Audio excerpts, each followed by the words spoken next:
as well as Fish and Wildlife. Specifically, Mr. Peter McGowan has been outstanding in coordinating the response to the impact on the wildlife. I'd like to give you an overview on the current situation and then give you the latest on our investigation efforts. Right now we have not had any current sheening within Roach's Run over the last 24 hours. We were out there again this morning. We did see some rainbow sheening and the silver sheening out there, which is good evidence for the continued dissipation of the oil that's out there. We have not had any oiled birds, any additional reports of oiled birds in the last 24 hours. But just to give you some of the facts, we do have 21 mortalities and we have 32 oiled birds that have been treated.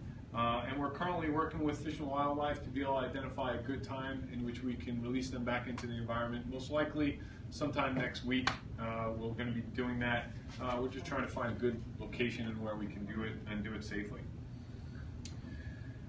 So additionally, the teams that have been out there responding, they've also been in investigation mode. And they have been trying to figure out the source and identify the route in which it came. We were able to retrieve several samples, 4 of them specifically. We've got a little quick graphic up here just to be able to show you, but we collected 1 from Gravelly Point. We collected 1 within Roach's Run Wildlife Sanctuary. Dominion Virginia Power has been very open, and we collected 1 sample from the failed transformer that happened on the 24th. And then we also did collect 1 sample from a storm drain that is outside of Virginia transfer station, Dominion transfer station. We sent those samples up to the Coast Guard's Marine Safety Lab. They are the official lab that conducts the forensic petroleum analysis. We did receive that information back, and the analysis came back as each one of those samples originated from the same source. Additionally, as we were continuing that investigation, we worked with Virginia DEQ.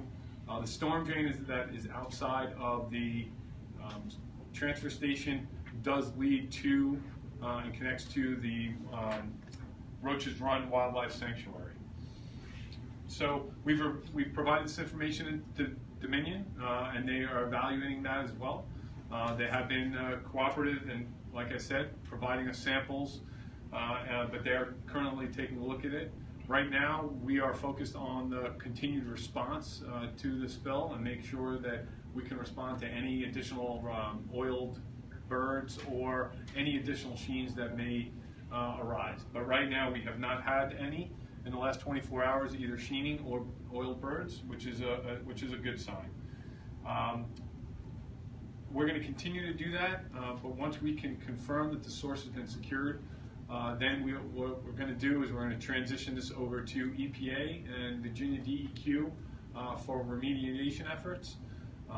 Like I said, the investigation continues, and enforcement action will take place after the emergency response phase. Any questions? So are you naming a responsible party here? It sounds like you're kind of walking right around it. I'm providing you the facts that we have it right now. We have not named the responsible party because that designation is significant. We want to make sure all the facts are accurate. What we do is we do the investigation. We provide that information up to the National Pollution Fund Center.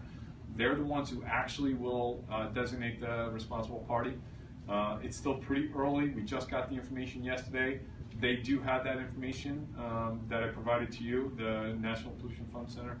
So they're evaluating it. It may take a couple days for that secondary review to occur prior to any formal designation. So did this oil come from the Dominion spill? What the information we have is that all 4 samples that we collected are coming from the same source. And how far is that storm drain from the Dominion substation? I don't have the exact distance. It looks pretty close on you. Yeah, I mean, it's not too far. You've got the graphic here, but as I mentioned in the last press conference, the storm drains, it is extremely complicated to be able to understand, but we were able to find traces throughout the storm drain that connected from outside of Dominion into the Roaches Run sanctuary. So just to put a finer point on it, I know you're not going to name Dominion here, but the source is coming from the storm drains right in front of the Dominion substation. Is that accurate? Each of the petroleum samples that we evaluated are of the same source. From that location by the Dominion substation? Each one, we did take a sample from Dominion, from the substation, as well as from the storm drain outside, and Roaches Run and Gravely Point. Are they, Yes, sir. are they being difficult in this investigation? They have not been. No, they provided us very quickly. They provided us a sample from the original failed, transformer. So they have not. Is your protocol in investigations like this not to name the source of an oil spill? No, it's to make sure that we do a thorough investigation.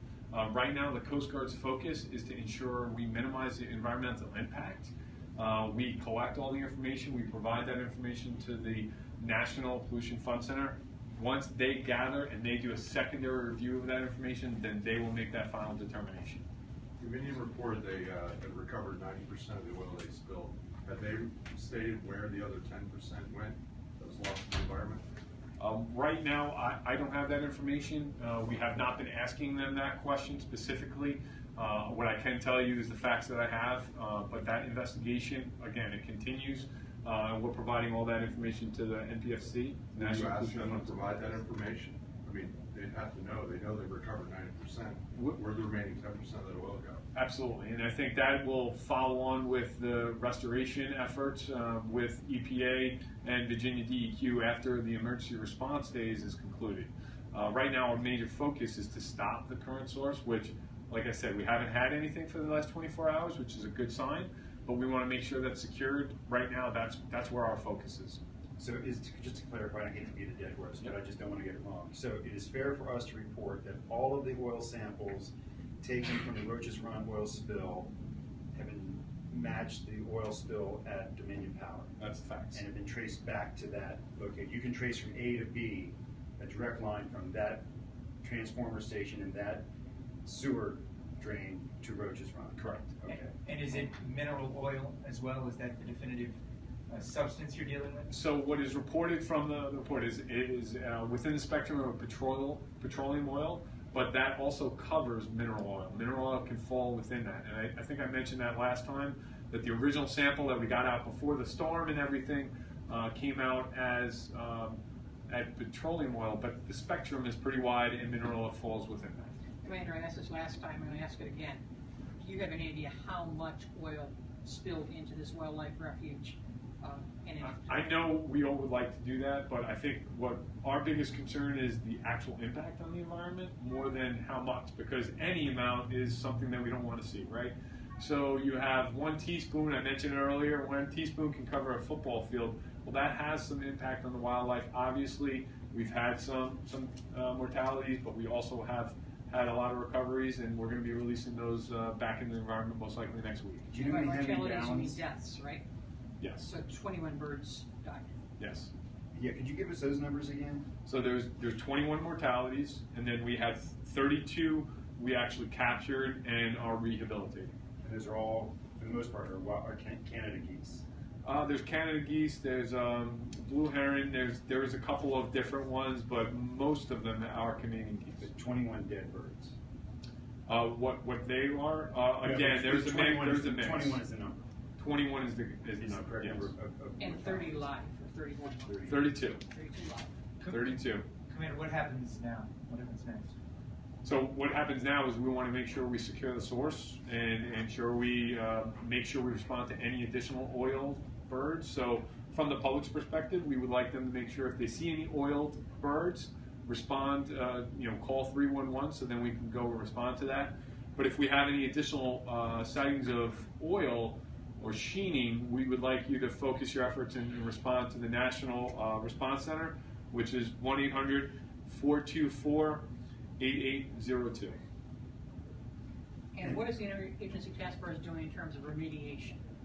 Are you doing anything beyond the booms and So the Coast Guard's effort is to focus on the actual response, remediation will be handed over to EPA and Virginia DEQ once the emergency phase of the response is secured. Who's going to be handling enforcement actions, and what enforcement actions are likely to come? Those actions are, I can't speak too much to them because the investigation is still ongoing, but I think each agency has their own enforcement actions, and I think everyone will have to speak to their own. But for my sake, for the Coast Guard's sake, our focus is going to be through NPFC once we provide them all the investigation that we've conducted. Pardon me for obtuseness, but what further investigation needs to be done if you've identified where the oil came from?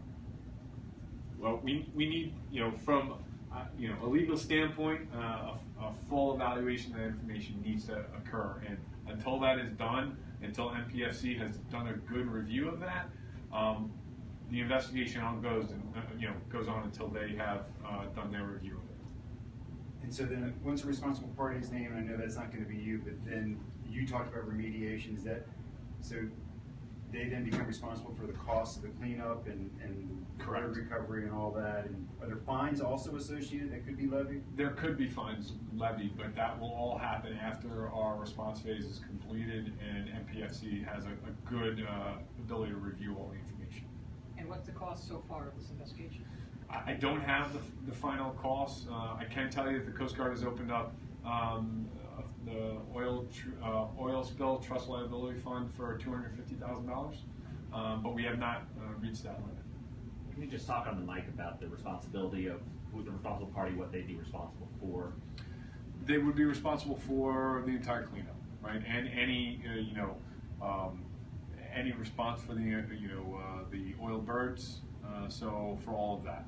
So everything that we have incurred, they will have to pay that back. So you still setting off the pyrotechnics to the geese away?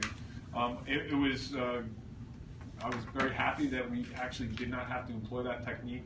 Every night they were trying to make sure, see if they saw any, but there was none to be able to employ that technique. So we actually did not end up having to do that. When do you think the wildfowl sanctuary would be returned to its original condition? So one of the challenges with that is, if you could see from the graphic, it's a very confined waterway. So there's only one way in and one way out, and that's right by Gravelly Point. So that's part of the reason why it's taking so long for it to clear. We've seen the rainbow sheening start to turn to like a silvery sheen, which means it's getting there. It's really starting to dissipate through into the environment. So it's hard for me to tell, but I don't see it going to take too much longer. Can you talk about the work? So back to any type of oil in the river is bad, obviously. Does that mean that you guys don't know, though, how much is in the river, or you're just not releasing it at this time? Do we have any idea of how much actually went into the river? We do not know how much actually went into the river, and our bigger concern is what is the overall impact, right? So it doesn't matter how much, but there is actually an impact. So. Do you know what the amount of the spill was on January 24th? The information I had is it was 13,000 gallons. But I don't know. So we do 10% of that? I mean, no, they had a primary and secondary containment for that, and from my understanding, they did recover a lot of that. But afterwards, I'm not sure how or kind of how that all got into the storm drain. But that is something for EPA and Virginia DEQ to follow up with after for remediation actions. Now, was there a higher concentration of this stuff near that substation? Can you say that at least? Like, was there a higher concentration found? That's how you.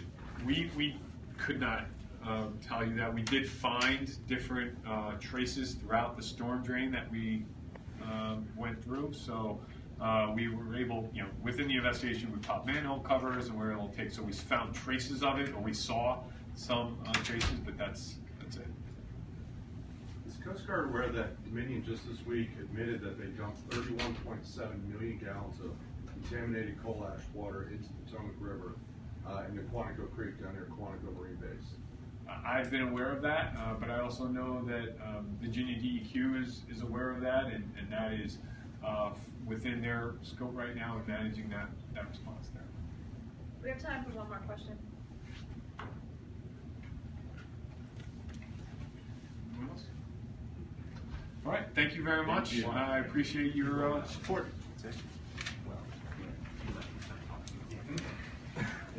Well, There is two.